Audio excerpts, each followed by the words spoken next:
So this is just the next iteration of something called business email compromise. And last year, the FBI saw more than 20,000 of these attempts. It can come in this form, which is a fairly new one, looking for direct deposit information, or it can be trying to convince you to wire money to fulfill an invoice or pay a lawyer, anything like that.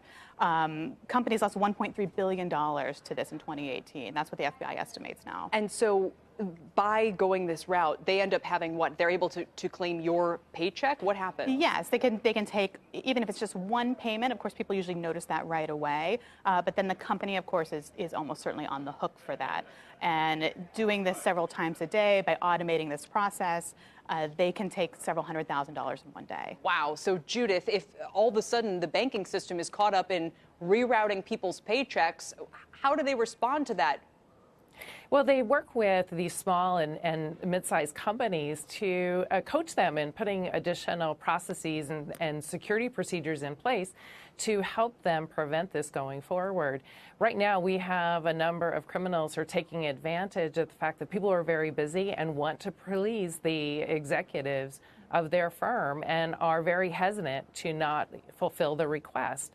And so we're seeing them, provide more coaching advice and providing them, a little more training on what they can do to improve their security, security posture. It's alarming to me not only that that they're doing this after your paycheck, which is probably the most dangerous thing for any American, Judith, but that they would be able to impersonate your boss. How would they have that information? How do they know who my boss is? Well, unfortunately, they have a lot of information, and either they have gathered that by just scanning corporate websites and finding out who the senior executives are, and they have amazing tools that allow them to impersonate senior executives and take advantage of your trust of the senior executives. IBM has seen that 45% of phishing attempts involve business email compromise. So obviously, this is a very lucrative business for these criminals. And Kate, she mentioned especially a lot of small and medium-sized businesses. Are they more likely to be vulnerable to something like this? I think that without having a lot more of their internal processes automated, yes, small and medium-sized businesses and even individuals. I've also talked about how people who are closing on a home can be susceptible to this kind of fraud. Wow. You get an email from somebody who looks like your attorney telling you to wire the down payment. And when we closed on our home, there were people involved I had never heard of. So if they said to me, and that process is so important, if they said we need any information, I would have immediately sent it. Right, and that's how these hackers work. So they use that sense of urgency against you.